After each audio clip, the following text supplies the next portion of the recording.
started yet, so we'll start in 2 minutes, inshallah. So add people in 2 minutes, inshallah.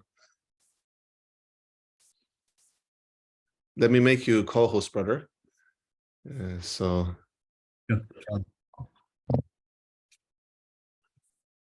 Sister Sema, could you make Dr. Mubarak co-host, please?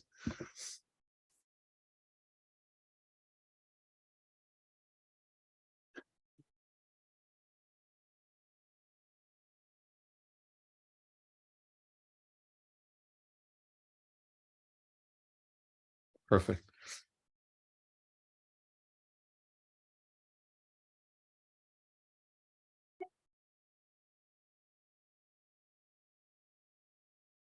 Assalamu alaikum wa rahmatullahi wa barakatuh, dear brothers and sisters from all over the world. We're so honored to have you all with us.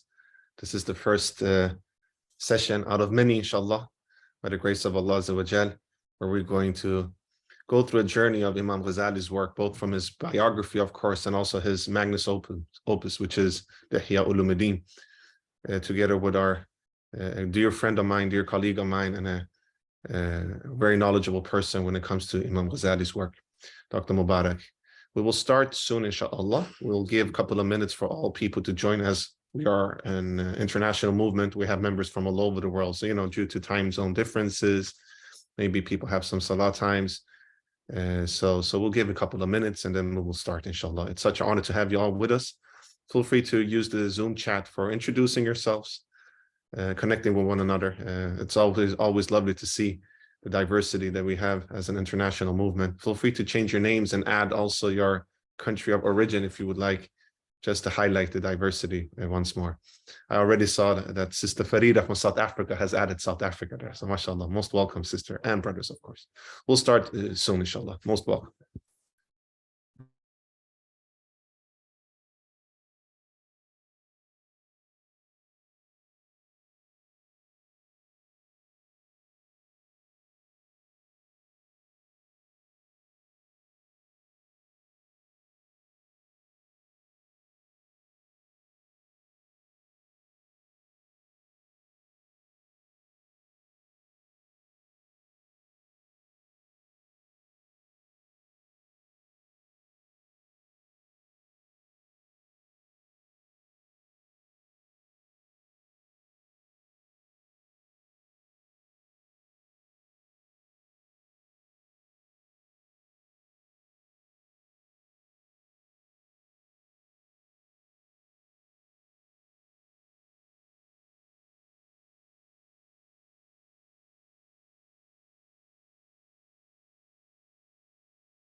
Dr. Mubarak, would you like to share your screen when you do the readings, or?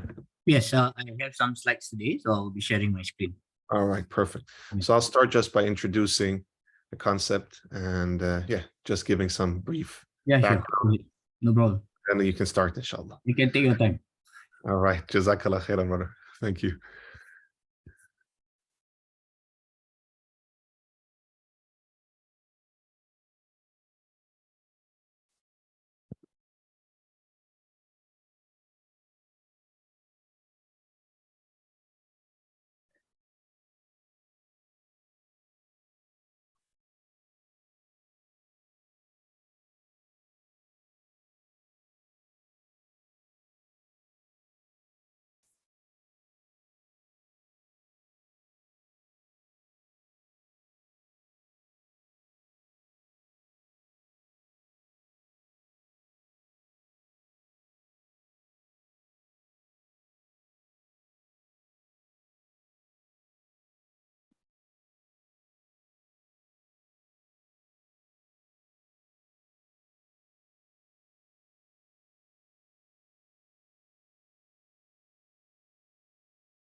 All right, brothers and sisters, we'll start, and if more people join, we will add them as we prolong, inshallah. So, Bismillah wa alhamdulillah wa salawat wa salam ala Rasulullah wa alihi wa sahbihi wa min wala. Assalamu alaikum wa rahmatullahi wa barakatuh. dear colleagues, brothers and sisters, fellow Muslims and Muslimas from all over the world. It's such an honor to be with all of you in this journey that we're going to partake starting today. And inshallah, many months to go, where we're going to really reflect upon the works of Imam Ghazali, rahimahullah, from a psychological point of view. We often say, many of my teachers say that Ihya Ulum-ad-Deen is, of course, it's a book about all knowledge, but there is so much psychological insights that could be gained from the Ihya and from the works of Imam Ghazali as a whole, subhanAllah. And we have such a treasure in our Islamic history, in Islamic thought, that we could really, through this journey, revitalize and utilize in our daily works with ourselves, with our inner work, with our tazkiyat, with our suluk and spiritual wayfaring, but also if you're a mental health professional or psychologist or counselor, you can utilize it in working with clients when it comes to being a vessel of Allah subhanahu wa ta'ala in their healing trajectory, inshaAllah ta'ala. I'm sending my greetings from Morocco right now. I'm here for a week. So my name is Seyed Jamaluddin. I will be your host during the whole Halaqa session and moderator.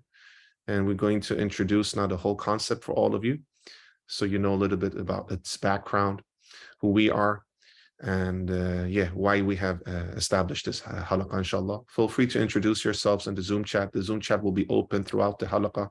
If you have any reflections, questions, feel free to add them there. And my colleague, Sister Sema, who is the task force facilitator and project coordinator for this Imam Ghazali Halaqa, she will also be at your service. We want to send our salams to her. She has done an amazing job. So she will send some, WhatsApp group links in the chat for you to further benefit from this Halaqa and other resource sharing platforms that ISIP, the International Students of Islamic Psychology, has to offer. And also, if you have any reflections and questions to Dr. Mubarak, feel free to write those in the chat as well. All right. Let's start by briefly going through this Halaqa. So we call this Halaqa Journey with Imam Ghazali. It's a monthly lecture series with Dr. Muhammad Mubarak as the instructor and myself as your brother and moderator. We'll start today. It will be once a month. And then as we prolong, if we feel like we need to meet more than once a month, people are eager to read in even more and engage in more, we could have that intention to even do it twice a month, inshallah, or even more, inshallah. But for now, it's once a month, inshallah. We have sent out a welcome package to all of you, dear excellent brothers and sisters, through email. I hope that you all have received it. If not, after this session, we will also share it in our WhatsApp group that we have specifically created for this Halaqa. If you guys have not joined that WhatsApp group yet, please join, because that's where we're going to inform. Plus, after the session, we're going to open it up so that you guys could actually have discussions in the group. Right now, we haven't allowed that, but from today, we will allow that. Please, when we open up the WhatsApp group for this Halaqa, only discuss matters that is related to this Halaqa and to the works of Imam Ghazali. If there is other discussions you would like to have, for instance, in Islamic psychology, we do have other WhatsApp groups for that, and those groups we can also share for you so that you can benefit from them. Jazakallah khairan for understanding. So our communication moving forward will be mainly through that WhatsApp group. We will update you guys about the sessions, when we upload the sessions to the YouTube channel of ISIP. Any other further clarification or notifications will be also disseminated in that group, and also emailed, of course, for all of you who have emailed since before and registered for this Halaqa. All right. Another point, if you have others who would like to join at the later base, they're more than welcome to join. Of course, the most beneficial thing is to be with us since today and every month. So try to not miss any sessions, because we're going to work very pedagogically throughout this whole Halaqa. But of course, sometimes life circumstances do not allow us to join due to different reasons, and that's perfectly fine. If you know other colleagues, family, friends, brothers and sisters who want to join, they're most welcome as well. Just let us know and we will add them to the group. All right. We as ISIP, the International Students of Islamic Psychology, we're an international movement with the mission of normalizing Islamic psychology, disseminate knowledge, sharing resources that will benefit Muslims and Muslimas all over the world. Our ambition is really to revive ilm al-nafs and Islamic psychology into the contemporary era, as we have such a rich tradition in psychology, which we all will now understand by reading the works of Imam Ghazali rahimullah. We have local chapters all over the world, expanding all continents. We do a lot of lectures, seminars, halaqas like this one. We have brother groups, sister groups, supervision groups for mental health professionals that want to apply Islamic psychology in their clinical practice. We have a crisis support group, refugee mental support group, youth groups, you name it. Everything that we do in ISIP is free of charge, including this halaqa, as we want everybody, no matter which social, economical background you have, to benefit from the sacred knowledge of Islamic psychology, inshallah. Membership is free, of course, and for more information of how to be involved, how to become a member, feel free to visit our website at www.isip.foundation, where you can become a member. You can also see all the activities that we're doing. If you would like to join any of our task forces or local or regional chapters, or if your particular country do not have a local or regional chapter, feel free to reach out to us, and we will be more than happy to establish one of those together under your excellent leadership, inshallah. All this information will be shared in the WhatsApp group, so you guys know how to contact us. We also have access to a digital library with over 1,000 resources within the field of Islamic psychology and Muslim mental health, free of charge for all of those who become members, which is free of charge. Alhamdulillah. So let's go through the lecture series, and most of this information you guys have already received, so maybe this is just repetitive, so please forgive me, dear brothers and sisters. This Halaqa series is an interpretation of Imam Ghazali's Ihya Ulum-ad-Deen from a psychological lens. It will be conducted once a month on an ongoing basis, and the first lesson will be about the life and significance of Imam Ghazali rahimullah. The lecture series will continue with other parts of Al-Munqidh min Al-Dalal for 9 weeks. After that, the halaqa will continue with the first book of Ihya Ulum-ad-Deen, the book of knowledge. After book one, there will be a review on what is next book, what we can discuss for the next book, etc. Each live lecture is to run for about 90 minutes to 2 hours, including a Q&A session as well. So why, dear brothers and sisters, Imam Ghazali and Islamic psychology? As most of you know, Imam Ghazali is one of the most prominent jurists, theologians, philosophers, and tasawwuf scholars in the history of Islam. As a theologian and philosopher, he wrote many influential work, especially in the field of psychology. He wrote the well-known Ihya Ulum-ad-Deen, the revival of the science of religion, and integrated scientific and metaphysical knowledge of the self within the Tawhidic framework of spirituality. So in this series, dear brothers and sisters, you as a participant will gain a better understanding of the underpinning of Imam Ghazali's contributions to the psycho-spiritual understanding of the human being. And as many traditional scholars, dear brothers and sisters, are Imam Ghazali rahimahullah, he was a polymath, he was a jurist, he was a theologian, he was a tasawwuf scholar, an akhlaq scholar. So we actually need to be inspired by this polymathic approach, because what the traditional scholars had the opportunity to do, because they were so rooted in the Tawhidic paradigm and in the primary sources of Islam, is that they could arrive to reflections and conclusion, taking knowledge from different disciplines, both within the Islamic disciplines, which is very, very inspiring, and something that we can also try to have the intention to learn from and achieve as well. Now let's move forward, dear brothers and sisters, and introduce our instructor for today. Dr. Muhammad Mubarak obtained his Doctor of Philosophy degree in Islamic Civilization and Contemporary Issues from the University of Brunei Darussalam under the supervision of Professor Osman Bakar. Just as a note, Professor Osman Bakar, together with ISIP, we did a 5-series course in psychology from a Ghazalian point of view. So this halaqa that we're doing with Dr. Mubarak is actually connected to that halaqa, in a sense that this is the continuation, inshallah. Dr. Mubarak also holds a postgraduate diploma in Islamic Psychology from Cambridge Muslim College and serves as a religious counselor and teacher for the Singapore Muslim community. His research interest is in Islamic intellectual thought. He has produced a lot of publication in recent years within Islamic intellectual thoughts. All this information you can receive and you can see in the welcome package, inshallah. Some of his published articles include the Muslim Ummah and Moderate of a justly balanced community, religious minorities in contemporary society, utilizing Wasatiyya within the Singaporean Muslim community. Me, myself, I am your moderator, and it's an honor to be with you. I don't need to introduce myself more than I'm the director and co-founder of ISIP, International Student of Islamic Psychology. And in ISIP, we do have our research center, which is the Al-Balkhi Institute of Islamic Psychological Studies and Research. I'm also part of the Shifa Institute Scandinavia and the Futuh Nasheed Academy. And together with Dr. Mubarak, I also have a postgraduate diploma in Islamic psychology from Cambridge Muslim College. And I'm also trained in traditionally Islamically integrated psychotherapy from Ibn Khaldun University and Khalil Center in US and Turkey.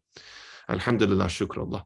So this is a little bit about our dear teacher for this session, an instructor, and myself as your host and your moderator, inshallah.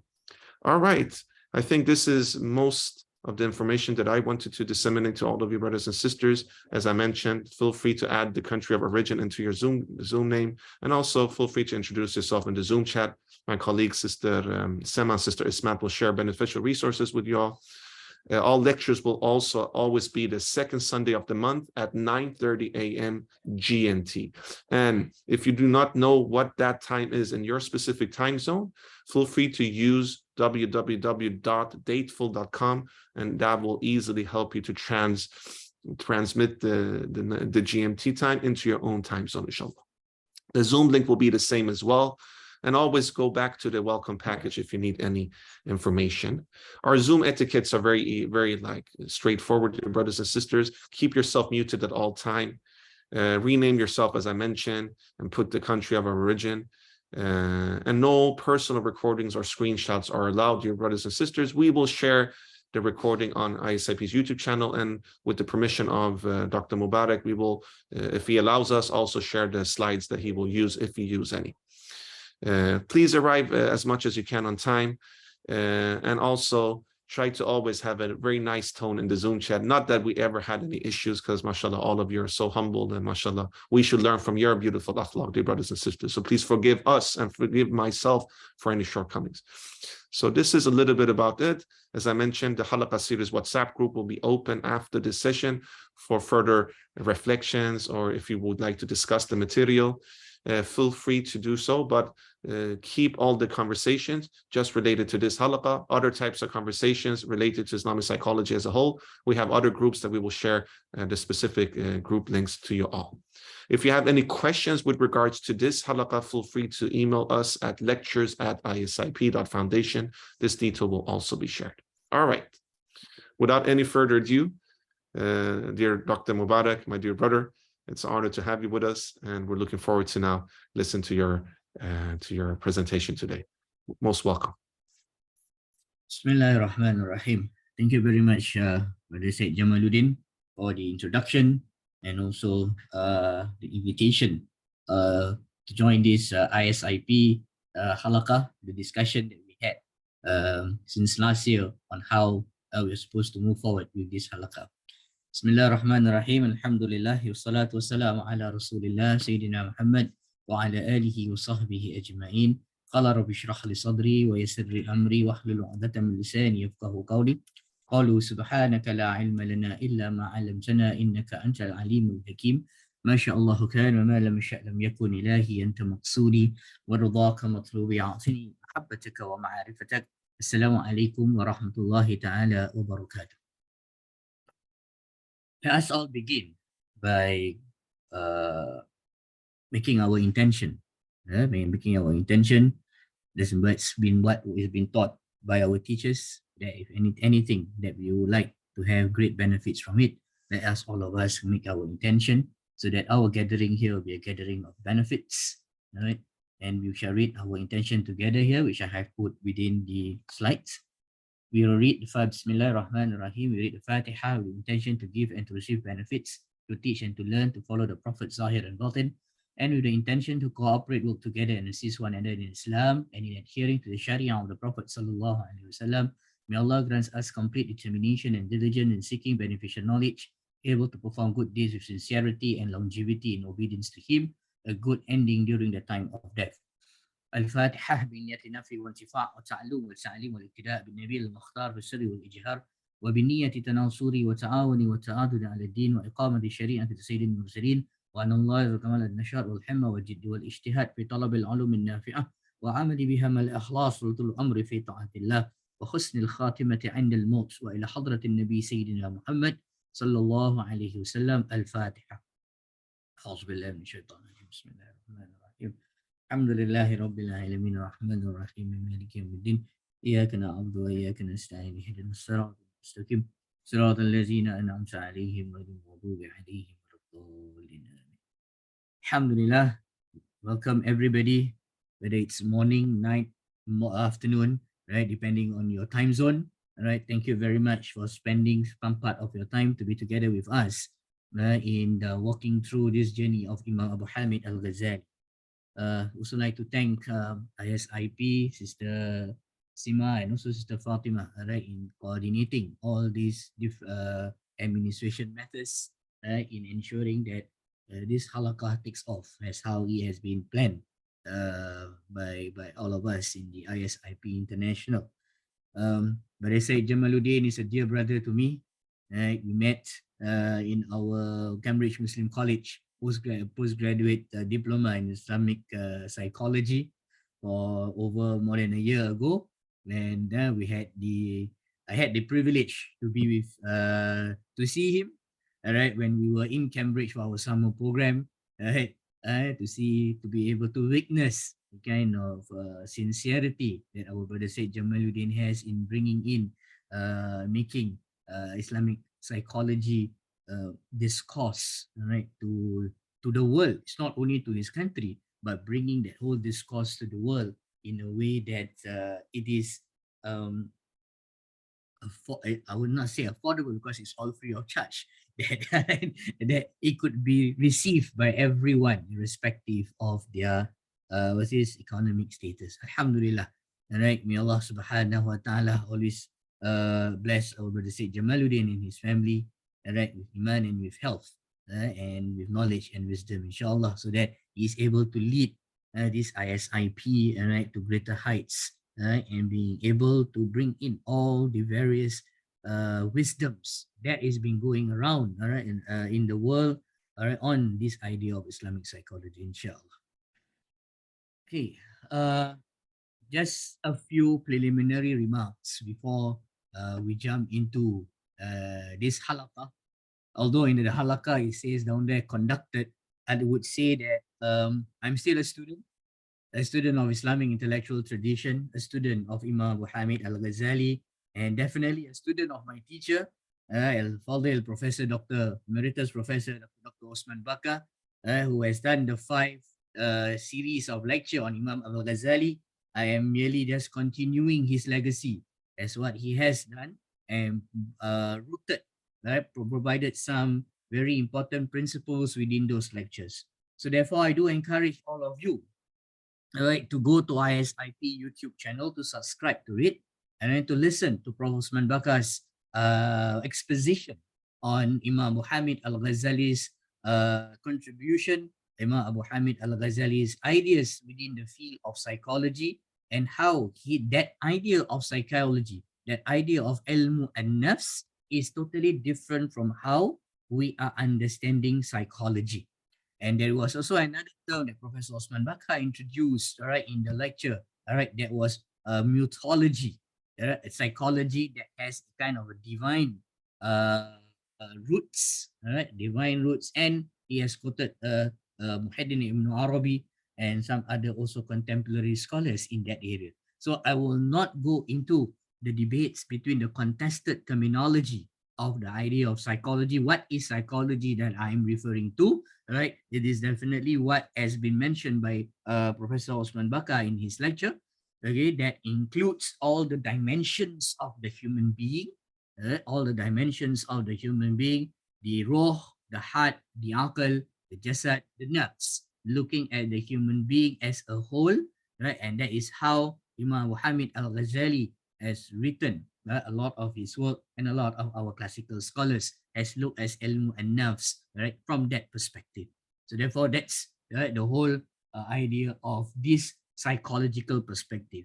And within the title also, we put down there a psychological perspective, because it is one psychological perspective based upon our interpretation of how we have viewed the works of Imam Abu Hamid Al-Ghazali, in the way on how, all right, he has written in the various subject matters, taking into account, all right, who he is addressing is the human being. Right? The human is the one that is being addressed in his writing. So therefore, there is definitely psychological components that is inside there. So therefore, it is a psychological perspective. Our interpretation could be different for some of you, all right, within the audience who are also experts in Imam Abu Hamid Al-Ghazali's work, and we are open, inshallah, all right, for discussion on other interpretation, various way of looking at how Imam Abu Hamid Al-Ghazali has written or has given his exposition on some of it. So for today's session, I divided into two. The first one is for me to just introduce briefly on the life and the significance of Imam Abu Hamid Al-Ghazali, and then we move on into why Munqidh. What is the role of Munqidh min Ad-Dalala, the intellectual and spiritual biography of Imam Abu Hamid Al-Ghazali, right, has to do with a psychological perspective. Then after that, we will read, right, the text Munqidh min Ad-Dalala, as how we have mentioned within the welcome package, that we will read the introduction from the book from page 1 to page 4. So therefore, I do encourage every one of us, prior to us coming over, all right, to the class, for us to be able to read those pages that we have break down, so that when we are reading, okay, we can go a bit faster in covering the classical text. So as this is a halaqa, we are making it like a halaqa, which is we are reading the classical text from cover to cover, and then there is where we will go. Then while we are reading, right, we will do our reflection, our discussion within it, inshallah. Yeah, so that is the plan, inshallah. All right, start off here. Why Imam Abu Hamid Al-Ghazali? Some of this point, brother Seyed Jamaluddin has already mentioned it, that Imam Al-Ghazali presents an integrative, a synthesized, a unified thought of a philosopher, philosopher, a theologian, right, a Sufi, and a jurist par excellence. This can be seen in the various works that he has written in the various fields, and we call him, right, a polymath. And Professor Said Hussein Nasser also categorized him among, all right, the traditional hakim, right? Traditional hakim, we are not hakim as in judge, right? But hakim here as a polymath, which comes out, which is also the one that is the holder of wisdom, a person who is able to do this different form of integration and synthesizing of knowledge. Now, Imam Al-Ghazali's interpretation of the Ash'ari and the Shafi'i school of Aqidah and jurisprudence has shaped the life and thoughts of Muslim, especially in the Malay Nusantara. Right? So here, Malay Nusantara, I am referring to, right, the Southeast Asian part. Okay? Although I know this is an international audience, right? But I put in this idea of Malay Nusantara to show the impact of the work of Imam Abu Hamid Al-Ghazali has within the Malay world. And here the Malay world we refers, right, to Indonesia, Malaysia, Brunei, Singapore, some the southern part of Thailand, and also some parts, other southern part of the Philippines, which we call it the Malay Nusantara, and how the interpretation of Imam Al-Ghazali in terms of Aqidah, which is the Ash'ari interpretation, and the Shafi'i school, as we know that he is a law professor when he was in Nizamiyah, has shaped, okay, the Malay world. And also the Islamic spirituality of how Imam Abu Ghazali has written in his Ihya Ulum-ad-Deen has been rendered into somehow we would say a Malay context within Malay Nusantara. Meaning here, what I mean by the Malay context here is that we have books written in the Malay language or the Jawi. The Jawi is the Arabic rendering of the Malay language. So it is written in the Arabic script, okay, but it sounds Malay. It sounds Malay.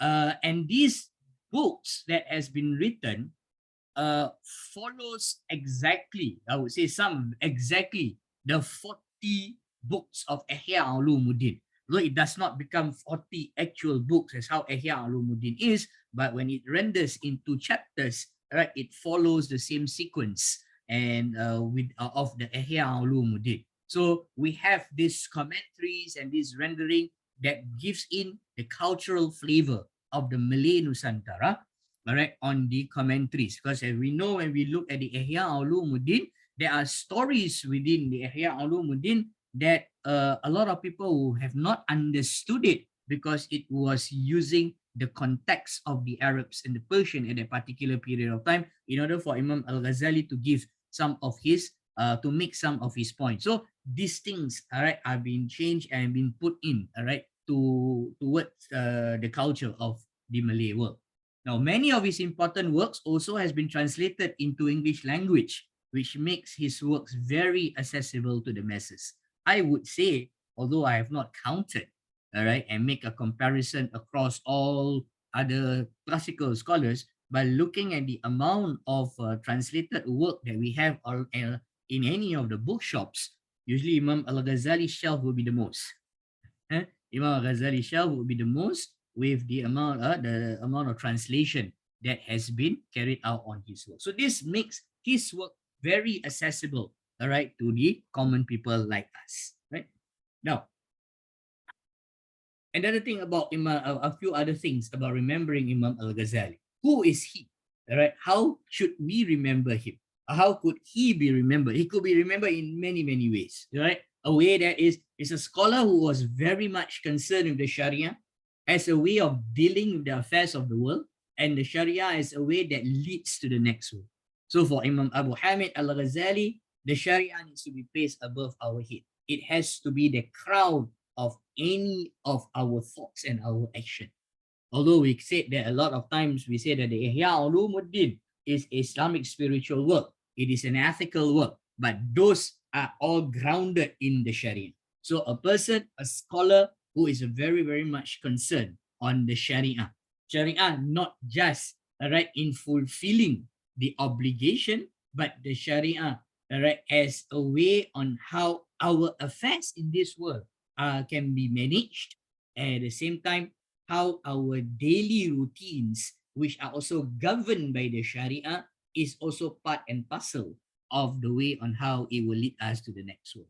That's why later on I will mention that there is this new science that Imam Al-Ghazali introduced in Ihya Ulum-ad-Deen that was not there before him.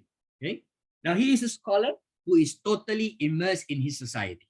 He's not a scholar who just sits, all right, on top of a pulpit, or a scholar that just sits in the cave and then preach from there, all right, preach from the towers. No, it's a scholar who is there on the ground dealing with the day-to-day problems of the common people, and at the same time reflecting on the impacts of religious scholars onto the societal fabric. How religious scholars of his time, right, their attitude, right, their way on dealing with matters, their sincerity, all this, how it impacts the societal fabric.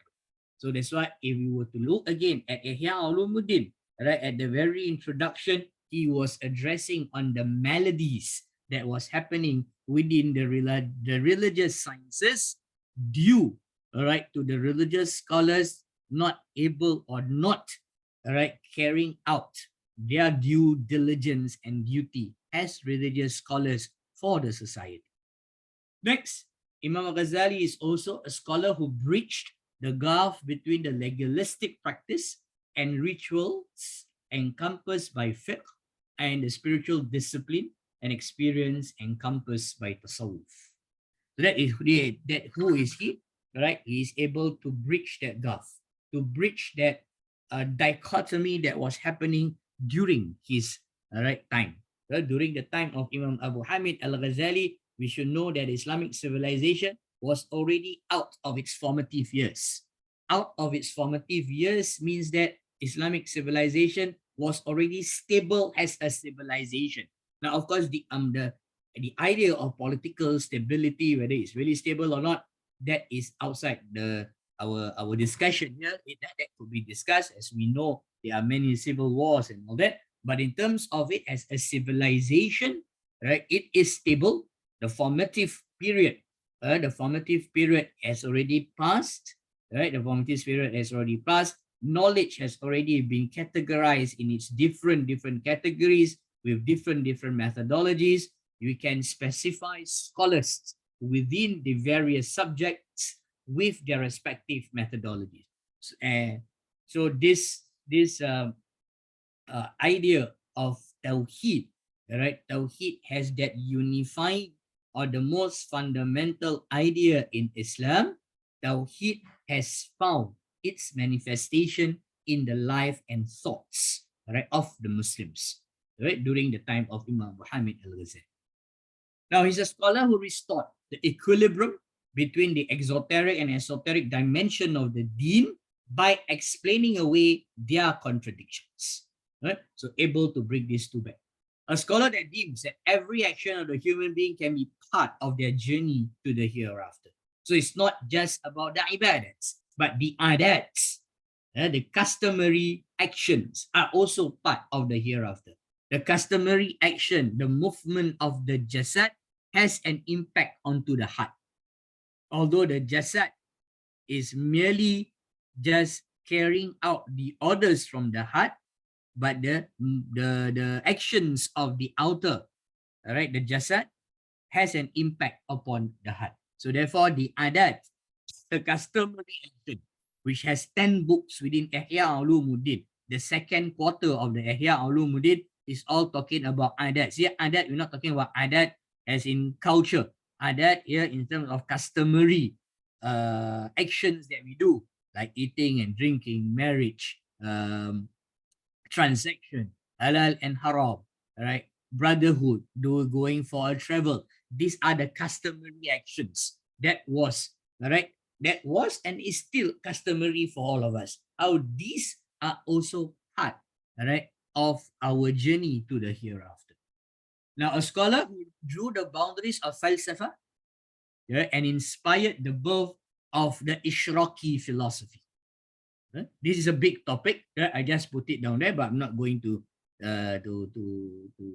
elaborate on this. And a scholar who philosophized usul, right, usul al-fiqh, and introduced the idea of maqasid sharia. The idea of maqasid sharia. So these are some of the things that we can remember Imam al-Ghazali from. Now, because of that, these are three common laqab that is been given to Imam Abu Hamid al-Ghazali even during his lifetime, which is Zainuddin, the brilliance of religion, all right, Sharaf al-Imamah, eminence among religious authority, because he sits at the highest position, all right, in Baghdad, where the caliph is, and holding the chair professorship of the school of the Shafi'i law, right, during that period of time. And we know him a lot by Hujjatul Islam, the proof of Islam, right, the proof of Islam. Now, a quick overview of the political regimes that was there during the time of Imam Abu Hamid al-Ghazali, so that we know where he stands, yeah, and why I said that it has way past the formative periods. So Imam Abu Hamid al-Ghazali, go back, was born in 1058, roughly 450 Hijriah, right? So 1058 CE. So if you look at the political regimes, 1058 already falls within the Abbasid dynasty. Right? It already falls within the Abbasid dynasty, roughly more than half, right, of that around 500 years of the Abbasid rule, or the Abbasid caliphate on the Muslims, right, on the Muslim. And at that point of time, the capital city, the capital center was already at Baghdad. So this was the political regime. And we know that our scholars of fiqh and all that, they were much earlier. Scholars of hadith were much earlier than that. Okay? So what was the political climate in Baghdad during that period of time? So the word Baghdad is said to be derived from the Persian word. Yes, Brother Seyed Jamaluddin, you can help me pronounce. I don't dare to pronounce that word. MashaAllah, Dr. Mubarak, you're so knowledgeable. You're better than me, MashaAllah. Baghdad. So Baghdad. Baghdad, huh? All right. Thank you very Baghdad. much. So that's Jazakallah khair. the Dr. Persian word, all right, which means founded by God. Right? Baghdad became the city of the caliphate in the year 762. So initially it was not in Baghdad, it was in Kufa, when it was made the center by the Caliph Abu Ja'far al-Mansur in 775, and then it continued, all right, to be the place of the center of Islamic civilization until the invasion of the Mongol in 1258. Right? There were a total of 37 caliphs during the nearly 500 years of Abbasid Caliphate. The prime of Baghdad was during the middle, which is between 800 and 900. So according to an historian, Al-Munqidh, Baghdad lost its glory due to the troubles that emerged, and the Abbasid has ended it all but name. Right? So that is according to some of the historians during that classical period that says that, all right, by the 900s, Baghdad was already lost its glory. So it was more glorious, right, at the very beginning. Right? Wallahu a'lam bisawab, right? As students of Islamic civilization, when we are studying it, we are not there, we have not witnessed it. It is based on interpretation and readings. Based on interpretation. Now, how about the intellectual and spiritual climate during the time of Imam Al-Ghazali? As I mentioned, Islamic civilization has passed the formative age. There was already a culture of knowledge within the Muslim society. The development of knowledge categories, categorization of knowledge, refinement of knowledge, creation of new ones, knowledge production and organization, the dissemination in the types of institutions that were present within the Islamic civilization. All right, and it has advanced to new levels and complexity. All right, now this has crystallized into many civilizational dimensions. Now, what are civilizational dimensions? All right, you could refer to, all right, Professor Osman Bakar's book on Islamic civilization and the modern world. All right, in that book, a thematic essay he wrote, all right, in terms of what are the civilizational dimensions. When we talk about Islam as as a civilization who is still living, although its health might not be as healthy as it were, okay, as it was before this. Yeah? Now, religious stability to a certain extent, right? Religious stability is there. To a certain extent, political stability also has been attained by the time of Imam Al-Ghazali, although the political stability could be discussed further, right? Tawhid has found full practical expressions in all sectors of human life and thoughts. And then we have well-defined groups of scholars within their respective methodology. So this was the time of Imam Muhammad Al-Ghazali. Now, let's take a look a bit about the scholars before Imam Abu Hamid Al-Ghazali. So you have, all right, the formative part, the formative time of the school of jurisprudence. Okay, we have Imam Abu Hanifa, Imam Malik, Imam Shafi, Imam Ahmad bin Hanbal, right, which are in the 8th and 9th centuries. And then you have the Imam of the Hadith. Now, when we know this, that the schools of the madhahibs are already formed, the Kitabu Sitta, Kutubu Sitta, the six most, all right, or the six types of most authoritative hadith books by these six imams that has already been agreed upon by the scholars of that time are already there, right? Meaning that these are already part and parcel of the curriculum of the education of the Islamic civilization. When you go to schools, all right, within the Islamic civilization, these are all being taught. It is part and parcel of the curriculum.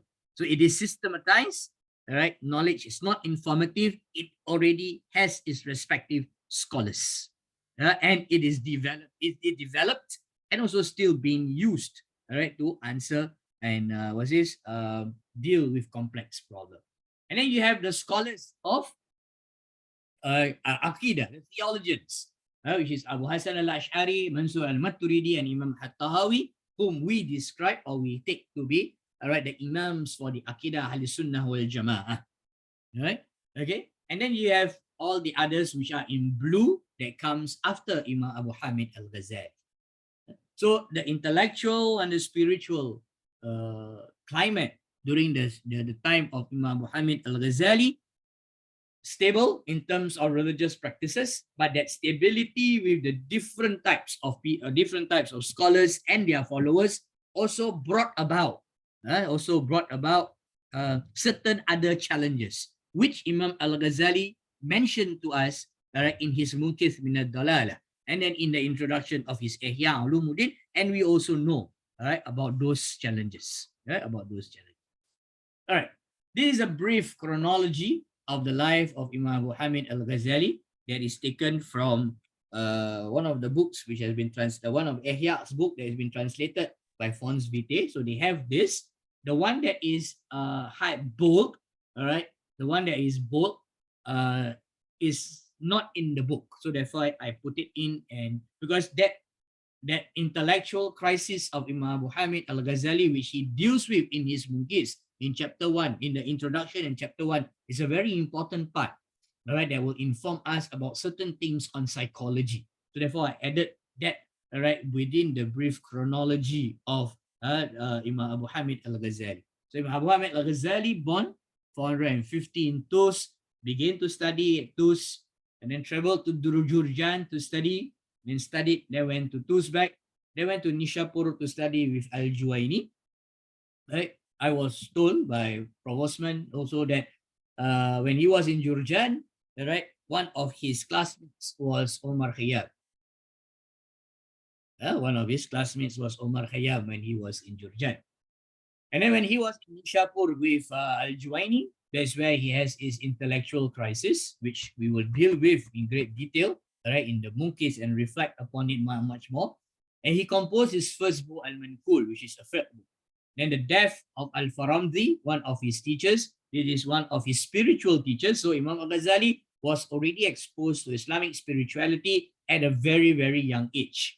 And then Al-Juwaini also passed away after that, and Imam Al-Ghazali left Nishapur. Then he arrived in Baghdad, assassination of Nizam al-Muluk in 1092, began to study philosophy.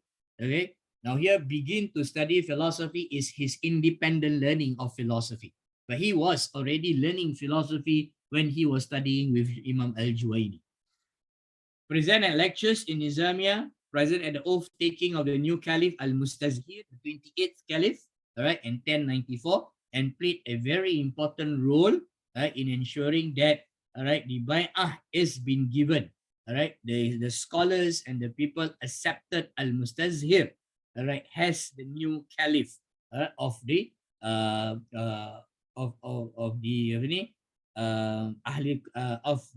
Muslims, all right, who are with the Aqidah of Ahl Sunnah wal Jama'ah.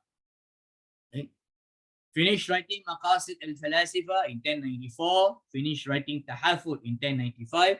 In 1095 is where he had his spiritual crisis, and then he left Baghdad in 1095. On a side note, all right, 1095 was also the year, all right, that Shaykh Abdul Qadir al-Jailani came to Baghdad. At that time, Shaykh Abdul Qadir al-Jailani was at the age of 17 to 18. Whether the two of them met or not, right, something which still needs to be researched on. Still needs to be researched. 1096 made his Hajj, and we have started writing on Ihya. Right, a brief stop in Baghdad. He taught from Ihya some completed parts, and then Abu Bakr ibn Arabi saw him in Baghdad, left Baghdad for Khurasan and arrived at Khurasan and establishes madrasa as his hometown in Tus. 1106, brief return to Nishapur to teach, and then wrote Al-Munqidh in 1006 and returned to Tus. Finished writing Al-Mustasfa. Okay, that is where he systematized, he philosophized fiqh, and then you can find the idea of Maqasid Sharia, right, within Al-Mustasfa. Finish Al-Ijam, which is his last writing, and then on the year 505, 1111, Imam Al-Ghazali returned to Islam. So this is just a brief chronology of Imam Abu Hamid Al-Ghazali, right? So now, why read Munqidh before Ihya? Okay, now we start with the Halaqa, right? The whole idea of this Halaqa. Why should we go for Munqidh before we start with Ihya? So Munqidh min Ad-Dalala, right, is an intellectual and spiritual autobiography work written about 5 years before the death of Imam Abu Hamid Al-Ghazali. So it is that journey, the intellectual and spiritual journey that he himself wrote about himself, after, all right, he has exited, right, after he has exited that robust personal spiritual journey. As we know, in the Munqidh, it says that he was in this spiritual journey for almost 10 years. And now that 10 years, 2 years, he returned back to his home country. So why did he say 10? When he returns back to his home country only after 2 years. So those are things which, right, issues that we will discuss within our reading of Munqidh bin Ad-Dalala. But that this Munqidh has an intellectual and spiritual biography of a spiritually matured scholar, intellectually robust scholar, right, who is writing about his own personal journey. So therefore, it gives us a very important insight upon that development of Imam Abu Hamid Al-Ghazali. Now, most were written after the completion of the writing and the teaching of Ihya Ulum-ad-Deen. So he was already completed writing and was teaching from the Ihya. Most probably written after he returned to teaching at the Maimunah Nizamiyah College in Nishapur in Zulqa'dah 1106. Right? Written after his return from a period of retirement to a life of self-discipline and ascetic practices, as I mentioned. It is also written as answers to queries asked to him on his own personal quest in seeking truth. Right? So questions were posed to him. Probably when he was in Nizamiyah, when he returned back, right, to teaching, students posed to him these questions, knowing who he was, right, because his name, right, is definitely was known, and he left Nizamiyah in Baghdad just like that, leaving his position and went into, right, the spiritual retreat. Definitely, it became the talk of the time. It definitely became the talk of the time, and that is been passed down from one generation of students to another generations of students. So therefore, when he returned, probably, right, some of the students were asking him of all this. Prelude, right, is a prelude to understand the reason of why Imam Abu Hamid Al-Ghazali called his Ihya as Ilm Tariq Al-Akhirah, science of the path of the hereafter. This is the new science, we would say, a new discipline of knowledge. Ihya has a new discipline of knowledge, a discipline that talks about the path of the hereafter. So it is a science on its own, where Imam Al-Ghazali refers to that, right, in his Ihya Ulum-ad-Deen, that this Ihya Ulum-ad-Deen is that science to the path of the hereafter. Because it is a science to the path of the hereafter, the human actions becomes important. And these human actions are affected by several internal factors, especially the heart. Right? So therefore, it gives us a very important, right, insights into the psychology of Imam Abu Hamid Al-Ghazali. Now, Munqidh also establishes the supremacy of the heart over the akal as a cognitive faculty. So, how that impacts, all right, psychology. How it impacts psychology, how it impacts talk therapies, okay, where we are usually asking questions about thinking. What do you think? What do you think? But it does not really goes into the heart about what you feel and being able to assess the blockages that are covering the hearts, right? That gives us some of these, all right, conditions that, all right, we face, not being in good health, not being good. And Ihya and Imam Al-Ghazali, he represents a spiritually mature, intellectually robust Munqidh of a traditional hakim, as I have mentioned just. Okay. Brother Jamaluddin, we have up to another half an hour. Yes, yes, I think that we have, yeah, exactly. Yeah, Exactly, right? Please take your time, no problem. We have a half an hour, yes. Half an hour. Okay. Because 7+ will be Maghrib here in the Southeast Asian region. Oh, Yeah. okay, mashallah. Yeah, correct, yeah. Do you need to take a break, Dr. Mubarak? Okay, no, I mean, we can go for, because Maghrib is 7:20 in Singapore and in Malaysia. Okay. Yeah, so we have time. Sure. All right, inshallah. All right. Now, next is the Munqidh and psychology. Right? Munqidh and psychology. I would say that I'm still a student of Islamic psychology. Right? Brother Seyed Jamaluddin is a practitioner of psychology. So therefore, right, he has to be helping me right, in some of these areas of psychology, okay, for us to be able to benefit from one another in this halaqah, inshallah. Now, in Munqidh and psychology, what can we observe in Munqidh, right, in its relationship to psychology, right? This is what I picked up. Okay, this is what I picked up. It provides some fundamental principles on youth psychology. A lot of time when we talk about psychology, youth psychology, it usually only comes from an educational psychology perspective about learning, right? Where you use all other learning theories in helping it. But then when you look at Munqidh, because Munqidh starts off right in the introduction chapter where Imam Abu Hamid al-Ghazali says that in my prime time of my youth, these were my experience. Right? Since I was in the prime of my youth, when I reached maturity before the age of 20. So it gives us that insight into some of the principles that happen when we want to study the psychology of youth. And he brought us two big this category of factors that was impacting him, right, when he was at that prime time of his youth. And at that time he was in Nishapur. And at Nishapur, at the prime time of youth, right, we know that Nishapur was one of the center of learning. Right, we could say that at that point he was in his graduate studies. He was in his graduate studies when he was with Imam al-Haramain al-Juwaini.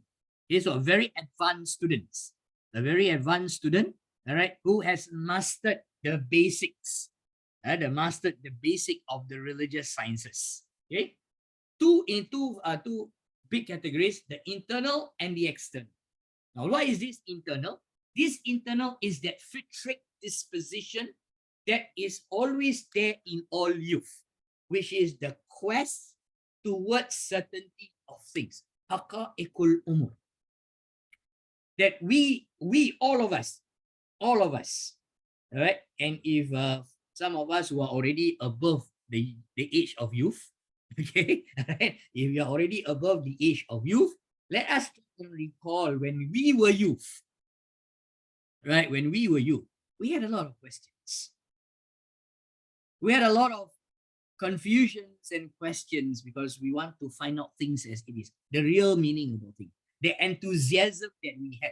Right, we cannot really take some of these things that is happening around us, right, that is impacting our mind, our hearts. Right? So that haqa'iqul umur is something which is a fitric disposition within youths, or within all of us. But at that age, right, youth age, right, this is something which is taking its shape, because it is shaping, right? It wants to get to the bottom of things.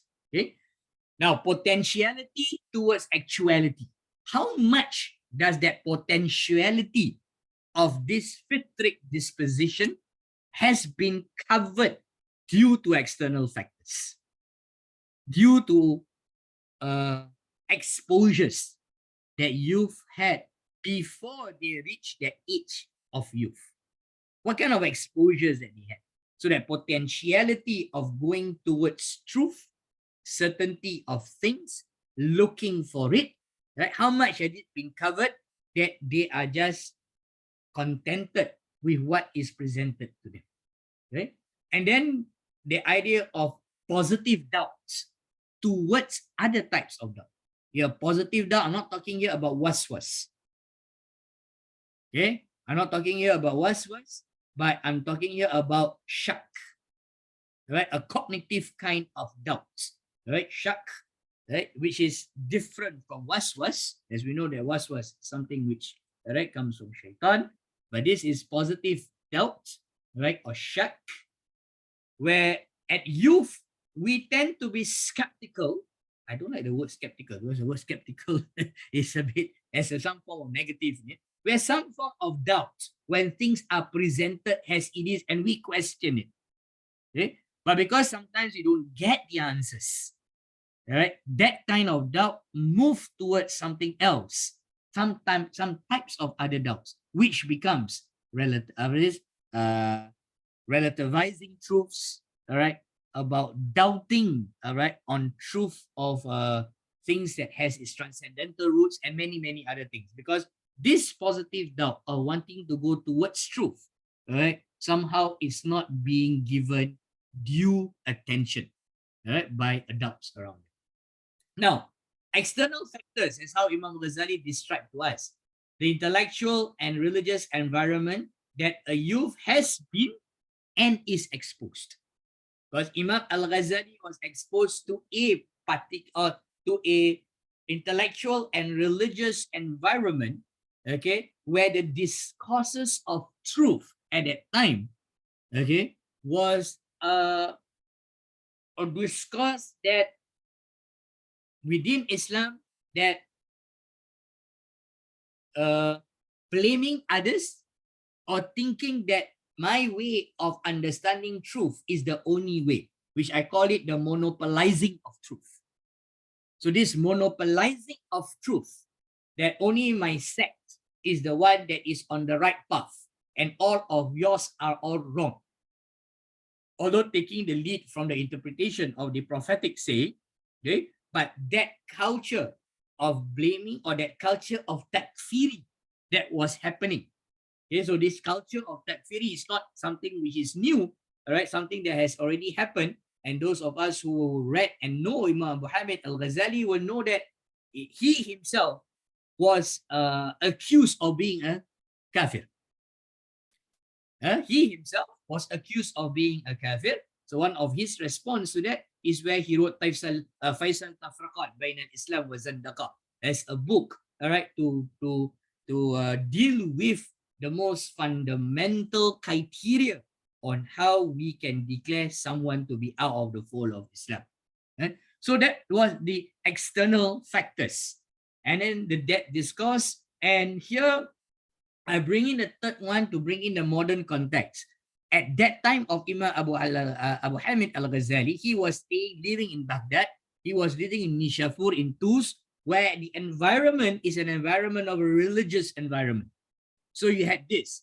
But now our youths are contending with that same thing that Imam Al-Ghazali's time was, which is the contending discourses about truth and that culture of takfiri, plus the discourses that are coming from religious, non-religious dimension, atheistic dimension of the relative truth and many other discourse. So therefore, these are the external factors. So Imam Abu Hamid Al-Ghazali gave us this, all right, to show us why he went through that intellectual crisis that he was in, because that was a youth at that point of time where it is still, all right, looking and searching. Okay. The next one is on spiritual education that is appropriate for children, youth within the various age groups. So you get this when you are reading Munqidh Ad-Dalala, right? Where immediate family as the first educational institution for young children. So that fitric disposition, we go to the internal factor of Imam Abu Hamid Al-Ghazali, where he is looking for haqa'iqul umur, and he mentioned that doubt that he was having was not a doubt about doctrines and dogma. He was not doubting, right, about the religious fundamental. He was doubting about more of an epistemological doubt that he had.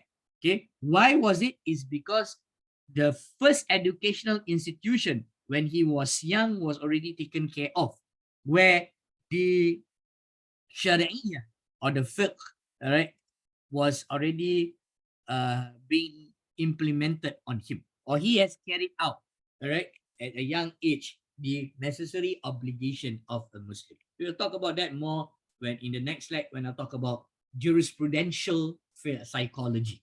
Okay? The relationship between taqlid and taqlidats. Taqlid has a methodology. Taqlidats are the objects that we follow. Okay? These two differences. So, a spiritual education for youth at the appropriate age, where there are certain things we follow and we do not question. At a young age, salat is salat, and we ask them to carry it out. All right.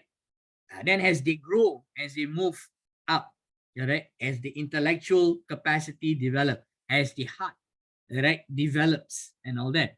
Now, how do we provide that spiritual education, right, to our youth, where they understand taqlid has a methodology, taqlidat, knowing that using taqlid, we can arrive at true or false taqlidats.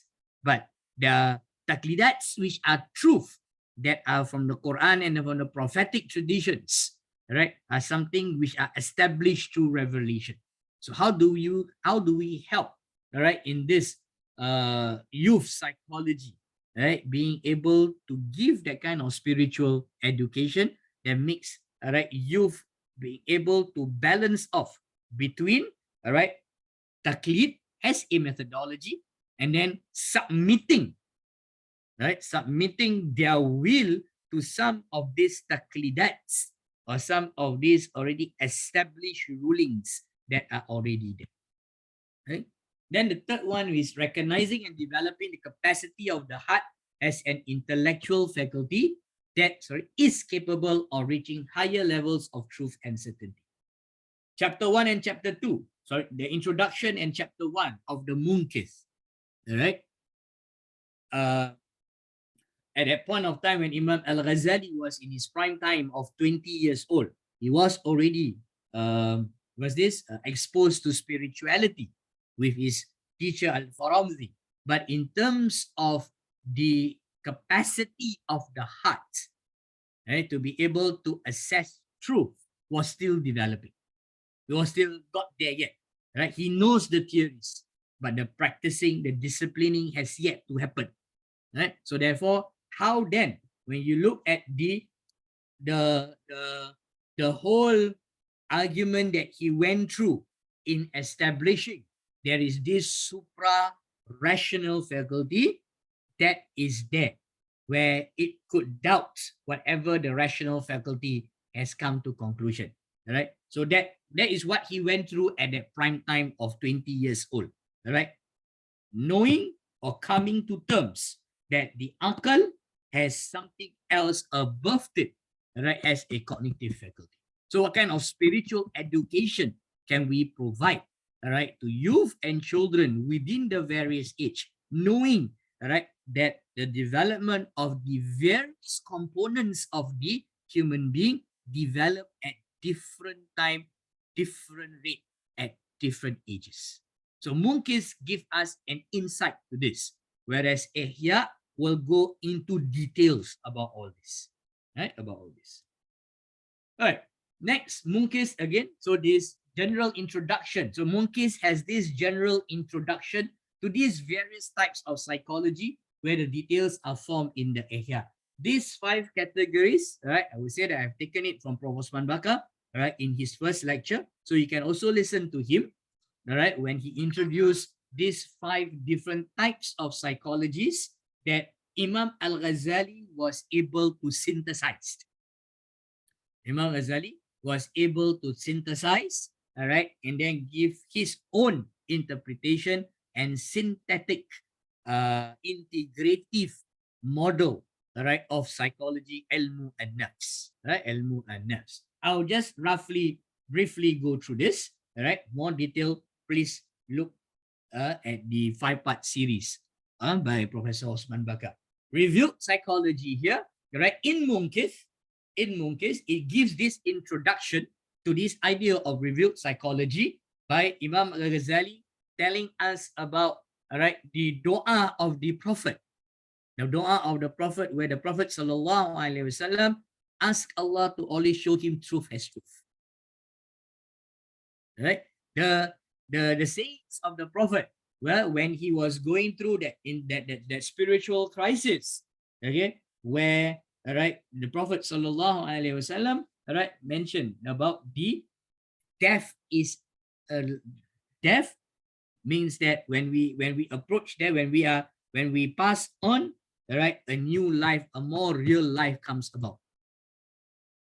Okay, so therefore it gives the idea of the analogy that was made, okay, by the Prophet sallallahu alaihi wasallam, and how Imam Ghazali uses it, in order to establish, the existence,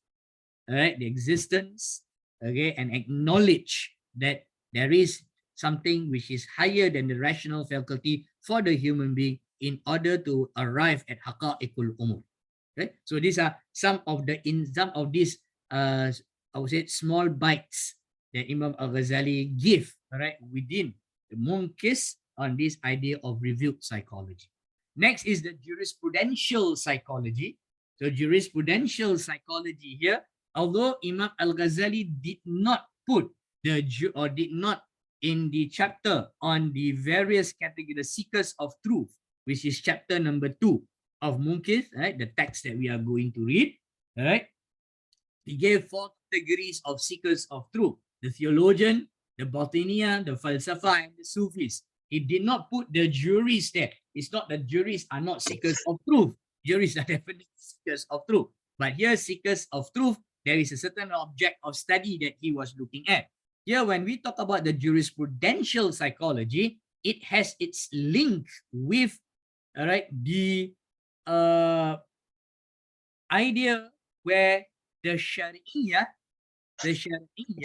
as a way on how it helps you, or it helps us, in submitting our will to the will of God. The submission of the human will to the will of God, which means that he has to be taking that the revelation has the taqlidats that we will follow and submit our wills. So this is the jurisprudential psychology.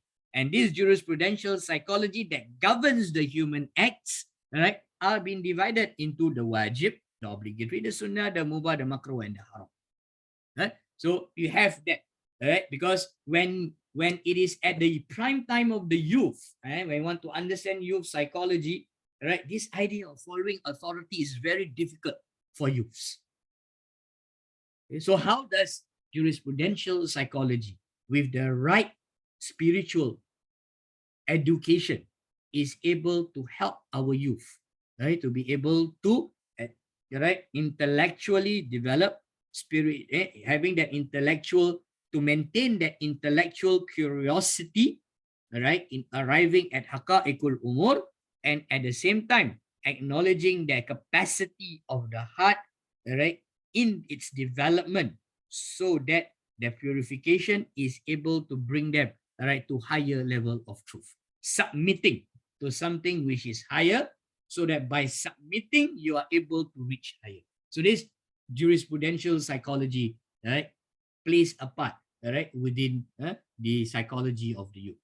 And then of course you have kalam psychology, where in this in chapter 2 there's categories of seekers. In kalam psychology, to talk about the fitric disposition of the human being. Haqa'iqul umur is one of them. But of course we also have, and all of us know that there are some of the Asma Allah al-Husna. Asma Allah al-Husna, if you look at the book written by Imam Muhammad al-Ghazali, the Asma Allah al-Husna, most of the names he will have, after explaining each of the name, how we should understand it in relation to the divine, he will have a section called Tanbih, legacy, where he will provide a possibility, a possible explanation on how this attribute is present in the human being, is part of the human being. Okay? And of course, within kalam psychology, you have also that very important 7 adorning attributes. The 7 adorning attributes, which is the attribute of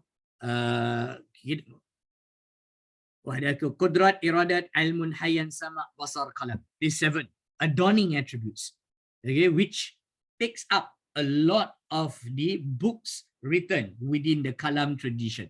Understanding the will of the human being, the will of God.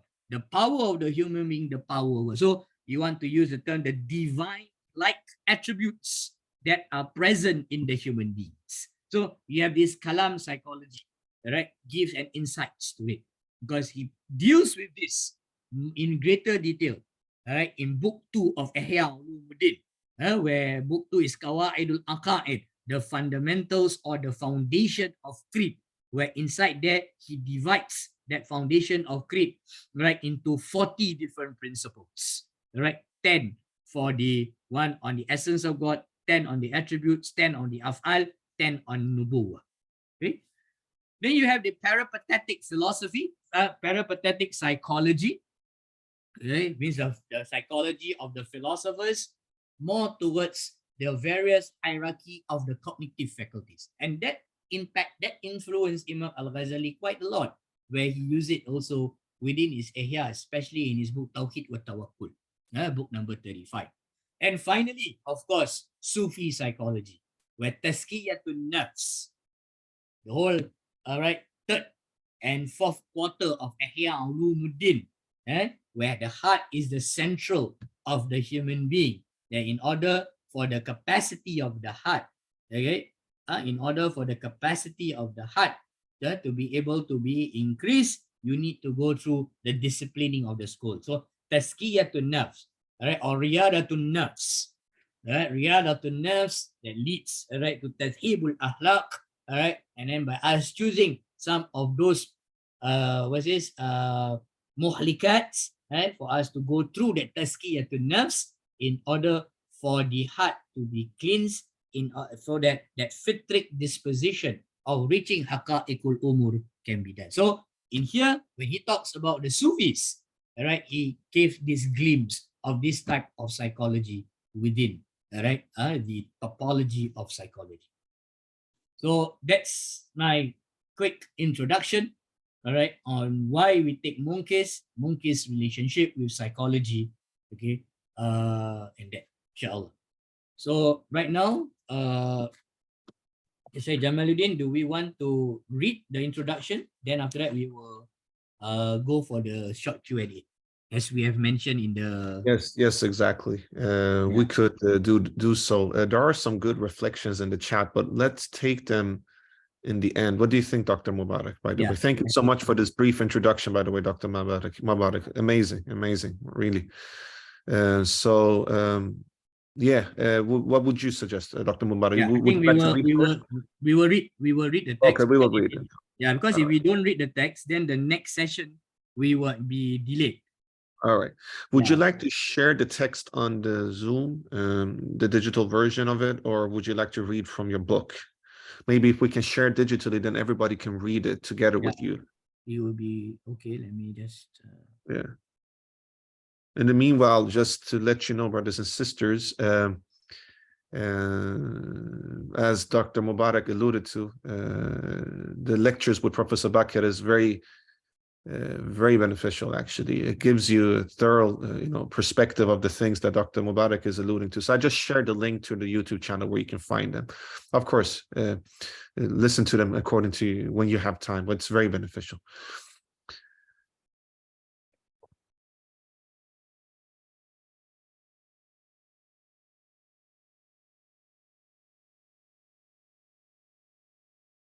Okay, share again my screen. All right. Okay. So we will read page 1 until page 4. Right. This time around, I will read the next sessions. Okay. We would love to our participants to read. Okay, some of this, inshallah. Okay. Bismillahirrahmanirrahim. Wabil isnad al-muttasil ila al-Imam Abu Hamid ibn Muhammad ibn Muhammad ibn Muhammad ibn Ahmad At-Tusi Al-Ghazali rahimahullahu alayhi ونفعنا في الدارين آمين رضي الله عنكم أما بعد. بسم الله الرحمن الرحيم. Introduction of the author, Imam Abu Hamid bin Muhammad al-Ghazali. Praise be to Allah, with whose praise every treatise and speech is prefaced. Blessing be upon Prophet Muhammad, the chosen, the master of prophethood and the message, and upon his family and his companion, the guides away from error. You have asked me, O brother in the religion, to propound to you the aim of the sciences and their secrets, and the perils of the schools of thought and their pitfalls. You have asked me to tell you what I endured in the process of extracting the truth from the confusion of the sect, as well as the disparity of the methods and procedures. You have asked me to relate how I ventured to ascend from the depth of conventionality to the height of active inquiry. So the depth of conventionality here is taqlid. Okay? You have asked me to explain the following. Firstly, what benefit I obtained from the science of theology. Secondly, what I dislike about the methods of the scholarly teachers whose pursuit of the truth is confined to conventional adherence to the leader. Thirdly, what I found lacking in the methods of philosophy. Finally, what I found satisfactory in the spiritual path of Sufism, how I discovered the kernel of the truth in the multiple facets of my investigation of people's pronouncement. What turned me away from the dissemination of knowledge in Baghdad, in spite of the number of students there, and what prompted me to return to Nishapur after a long period of time. Right? So these were the questions that I have mentioned just now in the introduction. Right? Why Munqidh is written, and why we go to Munqidh first, right, before we go to Ihya Ulum-ad-Deen. I have therefore made haste to respond to your request after confirming the genuine nature of your interest. I have spoken as one who seeks help from Allah, who puts all his trust in him, who relies upon him, and who takes refuge in him. Allah exalted is He has granted you the most excellent direction, and your guidance now belongs to the Lord of truth.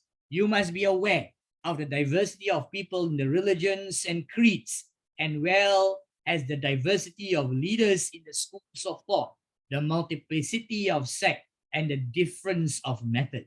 You must know that this is a very deep ocean in which most people are drowned and from which only a few are saved, although every fraction claims to be the one that is rescued.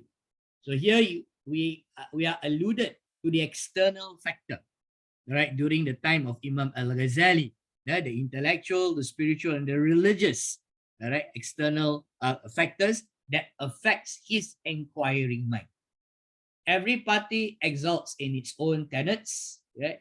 Of that we have given warning by the chieftain of the messenger, sallallahu alaihi wasallam, he being the veracious teller of truth, for he said, my community will be divided into 73 sects, and only one of them will be saved. And what he predicted did indeed come to pass. This was the environment. Okay, now if we were to look at our youth now, they are not only encountering this environment, but they are also encountering that non-religious and secular environment. And it becomes even more confusing for them, right? Since I was in the prime of my youth, when I reached maturity before the age of 20, right? So, well, before the age of 20, reach maturity, 15 years old, whatever that we can estimate. Until now, when I am more than 50 years old, I have never ceased to plunge into the chasm of deep sea and to dive into its flood as a daring diver, not as a cautious coward. I penetrate into every dark corner. I tackle every difficult problem. I plunge into every awkward situation.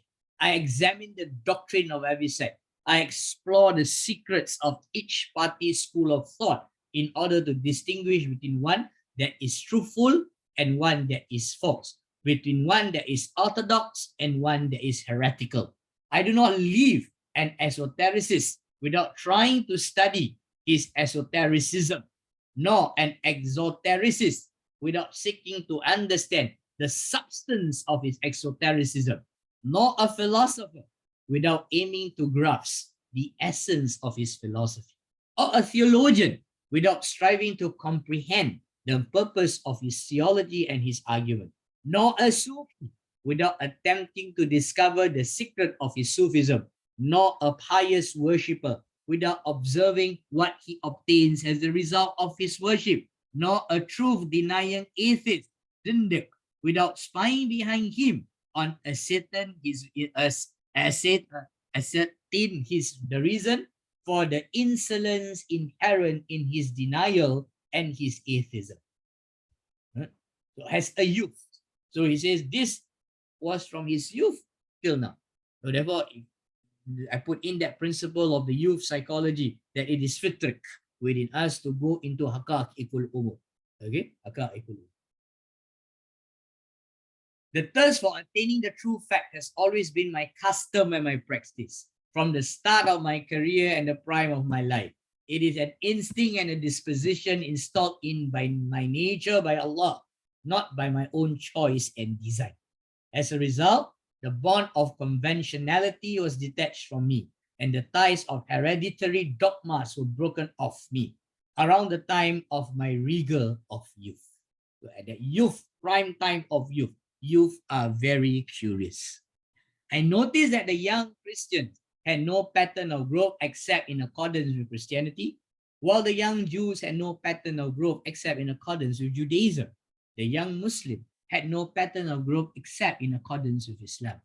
I also heard the tradition related from Allah's Messenger sallallahu alaihi wasallam who said, every child is born in accordance with a true nature, fitrah, but then his parents raise him as a Jew, as a Christian, or as a Magian. My inner being was thereby moved towards the reality of original nature and the reality of beliefs at variance with the conventionality of parents and teachers. I learned to discriminate between this convention, the most important of which are doctrinal teaching.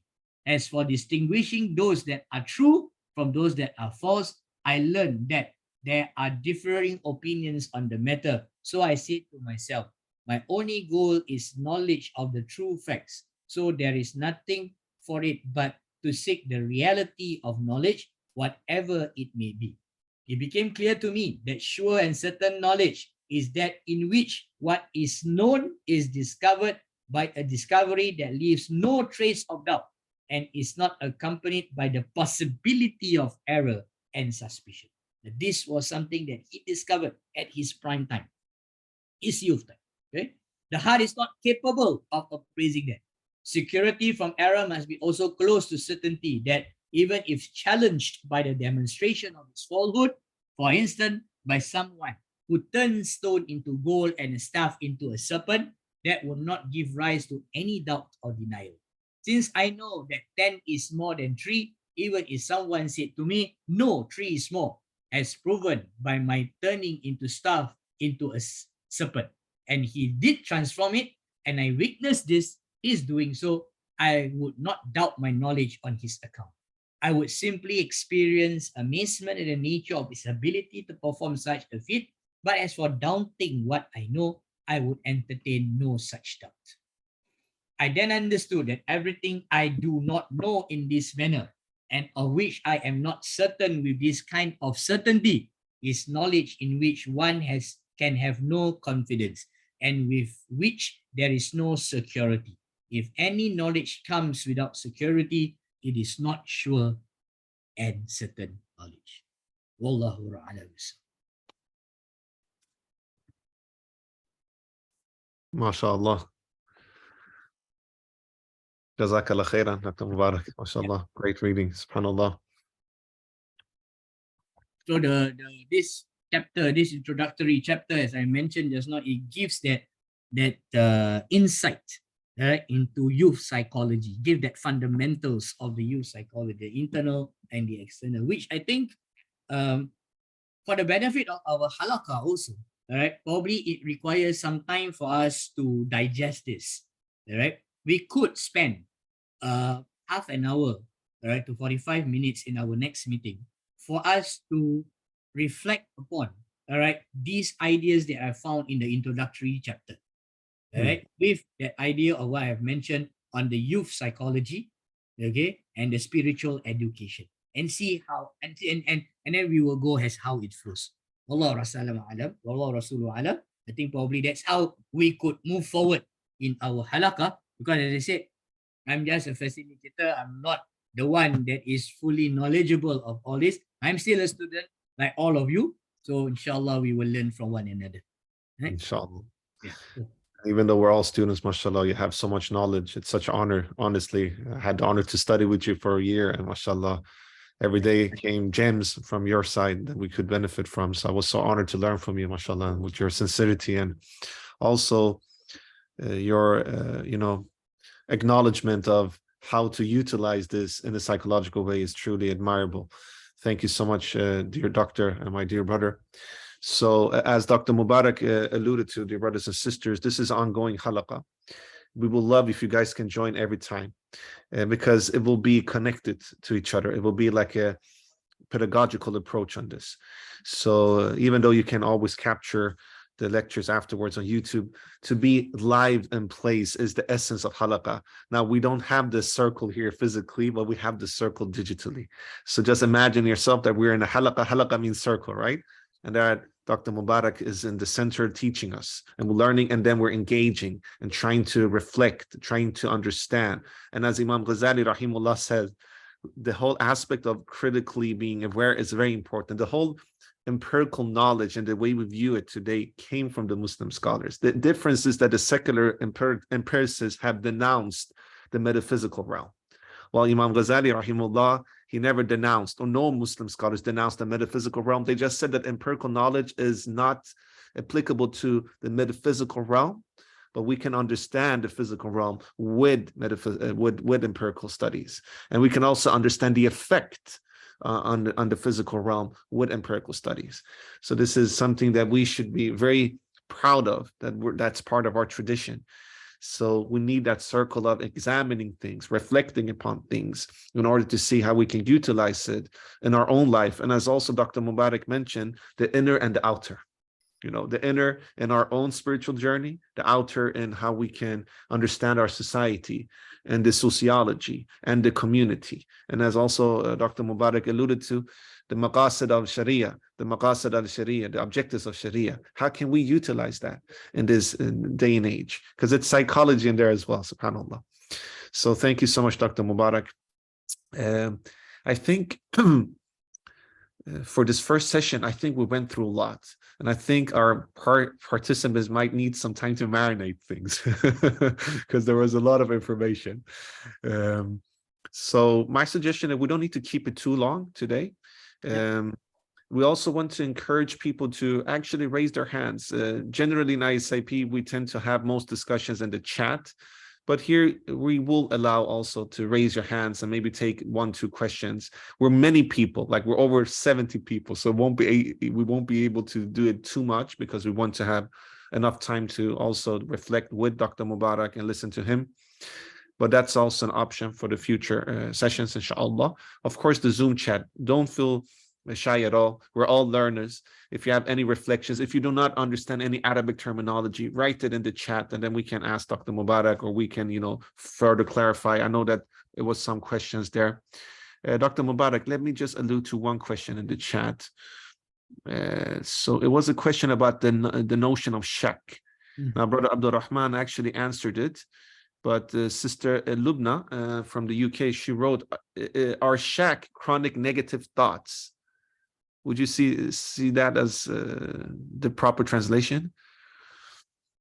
There is one, Brother Abdul Rahman mentioned shak could be translated to thinking critically. Yeah. I have no qualms about how you want to translate it, as long as we are able to understand what Imam Al-Ghazali is coming from. Where is he coming from? All right, the English translation of it. All right, as long as, Imam Ghazali also mentioned that at times we are stuck at terminologies that we miss the point. We miss what he is making. So if we understood what he is making, how we want to translate it is really, to me, it does not really carry that much weight, as I said. But of course, as academics, when you are writing it into a book and all that, of course, you need to choose the most correct and accurate, as close as possible, a translation that projects the message. Yeah. Jazakallah khairan. And I was thinking about the whole aspect of youth psychology, because I mean, this is a very important topic, and the whole halaqa will be like listening, reading, and then reflect psychologically and see how we can understand it in our contemporary era. So Imam Ghazali lived in an era which is quite similar to our era. A lot of different sects, a lot of different inputs. That's the same thing today. The difference is perhaps that atheism is the norm today, which was not during his time.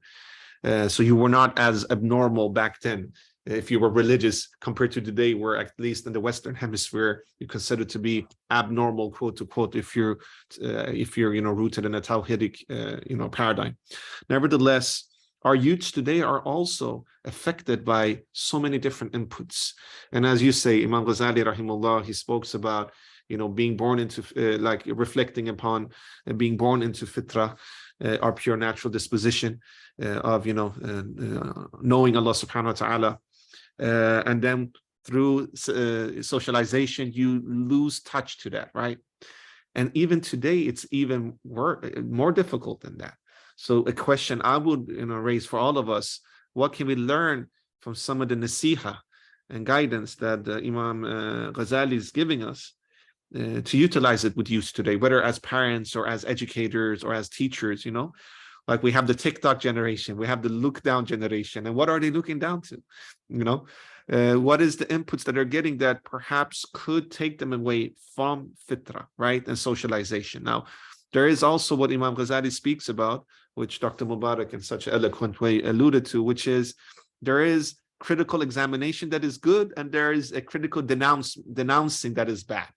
That's how I interpret it. A critical analyzation that is good is that reflection, reflective component, to have tafakkur, contemplation when you see resources. Don't just grab it directly. You need to know, where does it come from? What is the source? Why is this applicable to the Islamic paradigm, etc.? If we have the paradigm of Islam as our benchmark, of course it should be, right? So that's critically examining thing, which is good. But then it's like, critically just denouncing things, which is one extreme of the spectra of modernity today. I don't want to know anything about anything else. Everything else that is not according to my frame of thinking is haram, or you can do takfir on it, as Dr. Mubarak alluded to, or you just denounce it, which is not congruent to the prophetic wisdom of the wisdom is the lost property of the believer. That we should engage critically. Of course, we shouldn't just grab and assimilate it if it's not congruent with the Islamic paradigm. So denouncing fully is one extreme, which we can see amongst youths. And actually, Dr. Mubarak, even adults, right, Dr. Mubarak, this is not just youth psychology. I think that we as adults have a lot of issues in this as well. On the other extreme, psychologically, we have those who just fully assimilate everything without even being cautious. So these are the two extremes. And the moderation, we should engage the youths to thinking creatively and critically, but in a way that is balanced, which is exactly what Imam Ghazali speaks to in this first 3-4 pages that Dr. Mubarak so eloquently read for us all. How do we do that? How do we as parents, as educators, as psychologists, as counselors, as teachers, whatever profession you have, or as, whatever, how can we allow that to happen? How can we be vessels of Allah subhanahu wa ta'ala and allowing children or youths to reconnect with fitrah, but at the same time socialize? Because we cannot disconnect them from society. Okay, let's create an own island, where everything is perfect, because that would not be beneficial either. You need to be here, you need to be in this realm. How do we do that? That's the question, which is essentially not easy to answer, because it is quite multiplex in this society, for better and worse. It is quite complex in the sense that, we cannot, disconnect ourselves from modernity, even though we should, strengthen our own paradigm in modernity. We're all subject to modernity. This is very interesting. And this is one thing that I noticed from the readings today, that we could, try to reflect how we can clinically apply it, or even, in a pedagogical way, which roles would take. And one thought I was thinking about is we need to become better teachers. We need to engage pedagogically. We need to be more, I think pedagogically is the best word that I can capture in my mind right now, in order for the youths to actually find interest in what we want to give them, right? Because different ages have different needs, and this need of this generation, we cannot denounce the look down generation, even though we want them to look up towards Allah subhanahu wa ta'ala, not look down, right? But maybe from the look down, which is from these platforms they're using, we can bring them into something more fitraik, something that could benefit their, personal development, right? But then the question is, how can we do that? And socialization is actually good in the sense that we need to let the youths experience even tribulations, because Allah subhanahu wa ta'ala will test all of us, but that the tribulations they experience will take them closer to Allah subhanahu wa ta'ala, and not the opposite, which is that they go through, atheism and all these, non-fitri ideologies, right? And that's also a key point. And how do we facilitate that? Because we can't just cater, we can't just, curl with our youths. They need to really see reality, feel reality, in order to come back to Allah subhanahu wa ta'ala and the fitraic awareness that is rooted in their soul, right? It's rooted in their soul. And when they come back with stronger tendencies of working for Tawheed, sending the message of Tawheed, etc. One of the most youths that I found, or young brothers and sisters who are very convinced in the Tawhidi paradigm, is those that have been through a lot of tribulations, actually, have been through a lot of socialization that actually even deviate them once. But things happen, Allah subhanahu wa ta'ala guided them back, and they are now some of the best, spokesperson for our deen and for the Tawhidic paradigm. So how can we facilitate that? By learning from the Munqidh, by learning from the Ihya and Imam Ghazali's viewpoints. It's very interesting. And I don't have the answer. I have some, questions and reflections, but I would love to open up all of you to this discussion, because this is the way we can discuss what Dr. Mubarak is mentioning from a psychological point of view, from a child psychology point of view, for instance. What is during adolescence, things happen. How can we, facilitate that process without fully assimilating or fully denouncing, being critically aware, but not critically denounce, and actually be open to critical questions as long as they're critically aware. Because sometimes we tend to say to children, don't question this, don't question that. But it's good to reflect, right? It's not about questioning, it's about asking questions, because there is a difference between questioning and asking questions. And sometimes you should question as well, questioning, if it's something that is not congruent to the Islamic paradigm, right? But we need to engage the youths in being active on this, in reflect upon this. So yeah, there's a lot of things, Dr. Mubarak. What do you think about the things that I mentioned from your point of view? You're also, mashallah, a teacher as well, so you have a lot of experience working with youths. Well, whatever you said is true. No more comments from me. These are issues that which we, in terms of if we want to read Ihya and Munqidh from a psychological perspective, we will be meeting with a lot of questions. Probably we will not have answers to them, but at least these questions help us start conversation and help us start thinking about how, we can move forward within the area that we are in, okay, and help us in our engagements. Why I brought in youth, not the adult part, is because the first part of Munqidh, when Imam Ghazali was reflecting that, he was reflecting it when he was at that age of youth.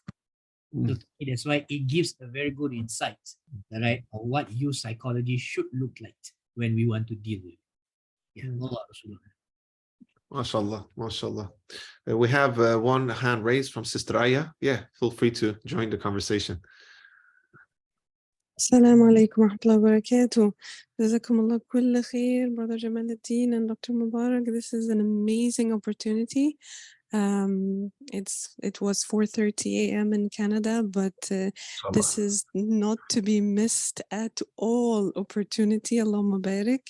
I want to comment on the passion and the confidence that Dr. Mubarak is delivering the material. It's just inspiring.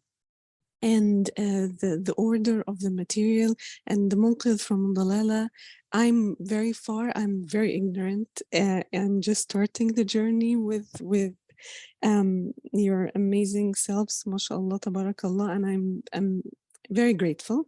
Linking it to youth is I really appreciate this point because it makes me feel that I am learning and hopefully taking this material and applying it with my kids, with the youth here. North America is struggling with what you mentioned, Dr. Mubarak, about if at the time of Imam Ghazali, he was struggling or he had the internal and external factors, here is a catastrophic factor, like way more. Rescuing the fitric aspect of youth is really resonating with me here, and I really appreciate the chance even to do the reflection and the reading. The reading was amazing, mashallah, and I appreciate the Arabic part of it because it syncs with me more. So jazakumullah kull khair. I had one more thought, but it's okay. I lost it right now and I don't want to make it longer on you. Jazakumullah kull khair. Thank you so much. Thank you very much, sister. We are all learning together, inshallah. All right. May Allah subhanahu wa ta'ala and his prophet always bless you and your family, bless all of us, and we are able to help our community, our respective community.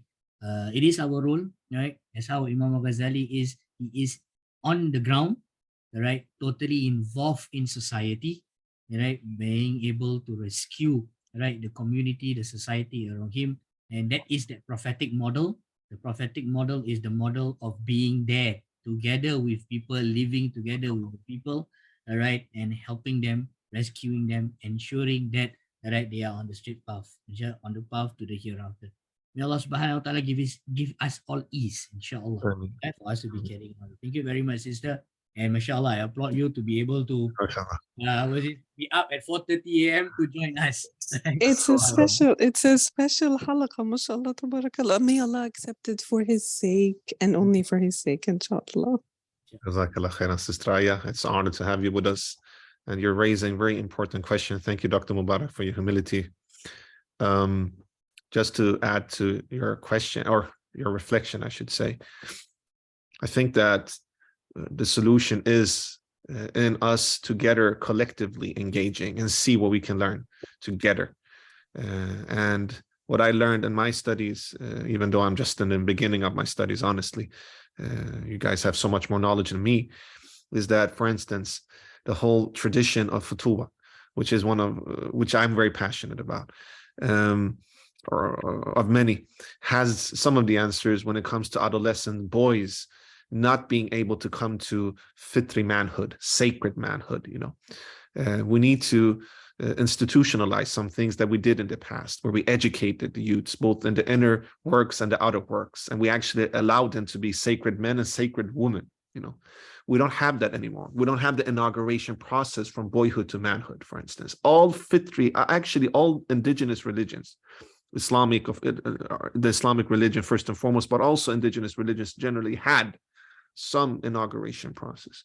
And maybe we can use some of the wordings and teachings of Imam Ghazali in bringing about a new concept of, or not, it shouldn't be new, it's a revival of concept, and then of course apply to contemporary issues as well. There are some questions. By the way, brother, I'm not a doctor, I'm just a brother, please call me brother. And call me student, that's the best word, student Jamaluddin. What is the difference between questioning and asking questions? Well, this is an etymological thing, right? It's not a difference per se, it's about the way you approach it.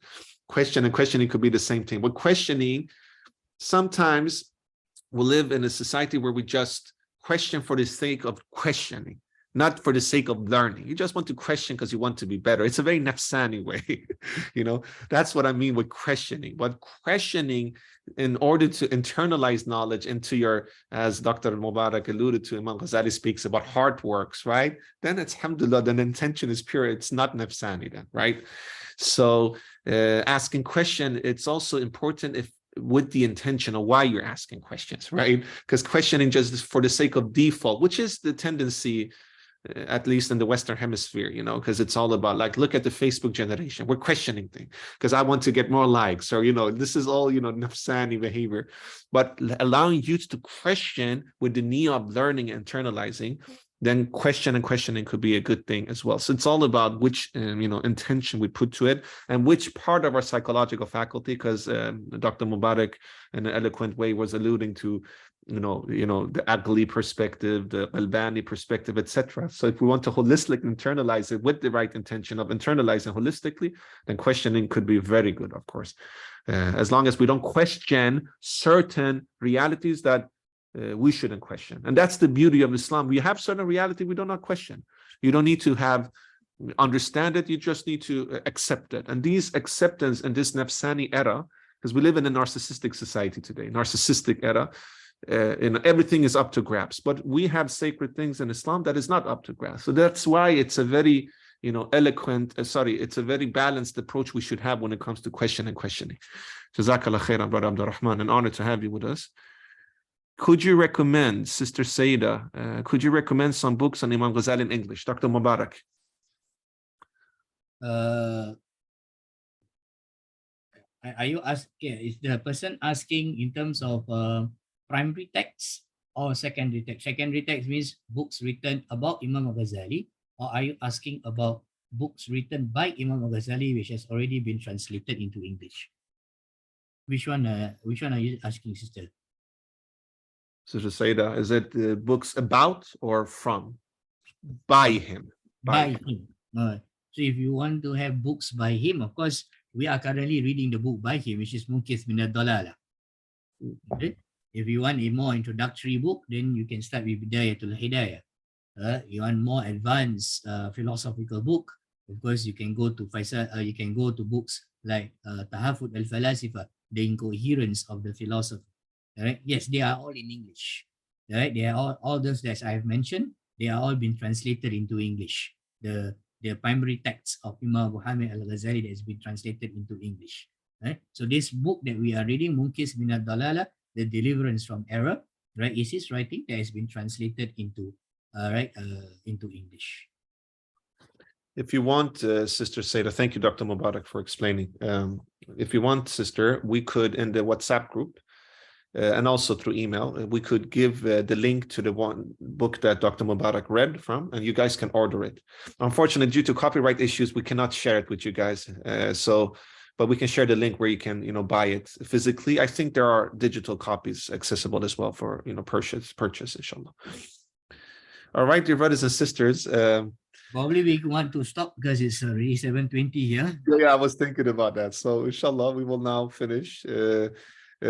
Doctor, please round of digital applause to our Ustad, to our teacher, to our dear brother, Dr. Mubarak. Thank you so much for giving us opportunity to learn from your vast amount of knowledge. I'm so honored to be your student and also to be your brother and colleague.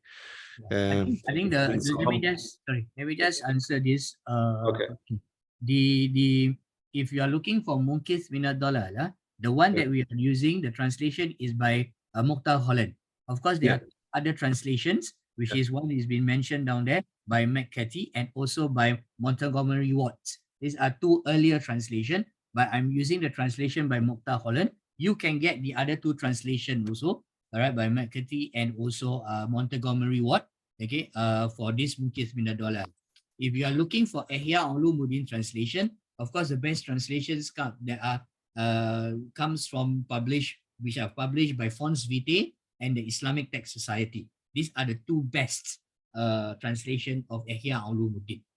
Right? Ihya Ulum-ad-Deen. So I think that's quite already a lot of these books that we can get access to, all right, from Imam Abu Hamid al-Ghazali's. MashaAllah. Thank you for clarification, Doctor.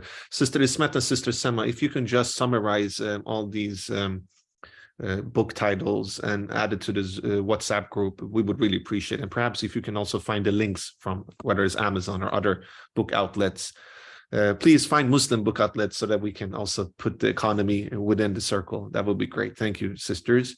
I want to thank I'll thank Dr. Mubarak once more. Doctor, thank you so much. You're, mashallah, so knowledgeable and so humble. It's been a joy to be with you and to learn from you and to have this murabat and heart-to-heart connection with you. Please, thank you so much for giving us out of your precious time. Please forgive us as organizer, myself, for any shortcomings from our side. And we really are very, very honored to host you and to learn from you, and dear Ustad, dear brother, and dear doctor, and our teacher and our colleague. I want to thank Sister Sema as the project coordinator of this initiative.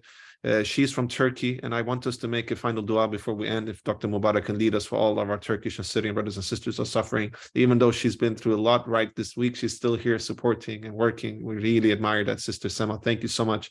Thank you, Sister Ismat, for your excellent work as Secretary of ISIP.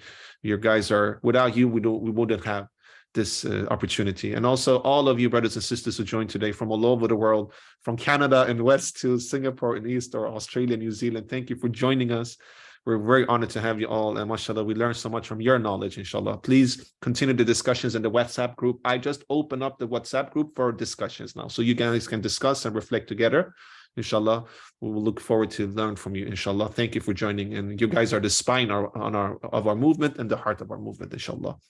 Without any further ado, dear brothers and sisters, we will now just conclude with a closing dua. Just take this opportunity, because we're in this sohbah. Dr. Mubarak, if we can ask you to just make a dua for our brothers and sisters in Turkey and Syria. And if you have any feedback of how you would like to, feedback for us continuing with this halaqah, any reflections of how we can do, how we can perfect it or make it better, feel free to email lectures@isip.foundation. Your feedback and the CI is very valuable for us. But this is the first session, and with time we will fine tune it, and you guys will be able to ask questions both in the Zoom chat and also live. And inshallah, we will conduct something that will be beneficial for all of us, for the sake of Allah subhanahu wa ta'ala, and to learn from Imam Ghazali's amount of wisdom that he has to offer for us.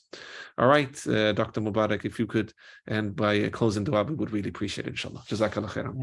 الرحمن الرحيم إلى حضرة النبي المصطفى محمد صلى الله عليه وسلم وعلى آله وصحبه وإخوانه وذريته وأهل بيته أجمعين. شأن الله لهم الفاتحة. أعوذ بالله من الشيطان الرجيم. بسم الله الرحمن الرحيم. الحمد لله رب العالمين الرحمن الرحيم مالك يوم الدين.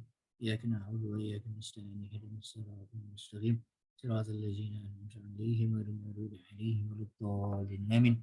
بسم الله الرحمن الرحيم. يا ربنا اعترفنا بأننا اقترفنا وأننا أسرفنا على لزاء شرفنا، فتب علينا توبة تغسل لكل حوبة، واستر لنا أوراتي وآمن روعاتي، واغفر لوالدينا ربي ومولودينا والآل والإخوان وسائر الخلان وكل ذي محبة أو جيرة أو صحبة والمسلمين أجمع. آمين ربي فاسمع فضلا رجونا منا، لا باعتساب منا بالمصطفى رسولي، نحظى بكل سولي. صلى وسلم ربي عليه أد هبي، والآله وصحبه عداد طحش صهبه، والحمد للإله في البدء والتناهي. اللهم أرنا الحق حقا وارزقنا اتباعه، وأرنا الباطل باطلا وارزقنا اجتنابه. الحمد لله الذي هدانا لهذا وما كنا لنهتدي لولا أن هدانا الله. سبحانك اللهم وبحمدك أشهد أن لا إله إلا أنت أستغفرك وأتوب إليك. بسم الله الرحمن الرحيم. والعصر إن الإنسان لفي خسر إلا الذين آمنوا وعملوا الصالحات وتواصوا بالحق وتواصوا بالصبر. صلى الله على خير خلق سيدنا محمد وعلى آله وصحبه أجمعين، والحمد لله رب العالمين. السلام عليكم ورحمة الله وبركاته. Assalamu alaikum wa rahmatullahi wa barakatuh. Thank you for your dua, and please extend our greetings to your family, my dear brother, Dr. Mubarak. Thank you so much for joining us today.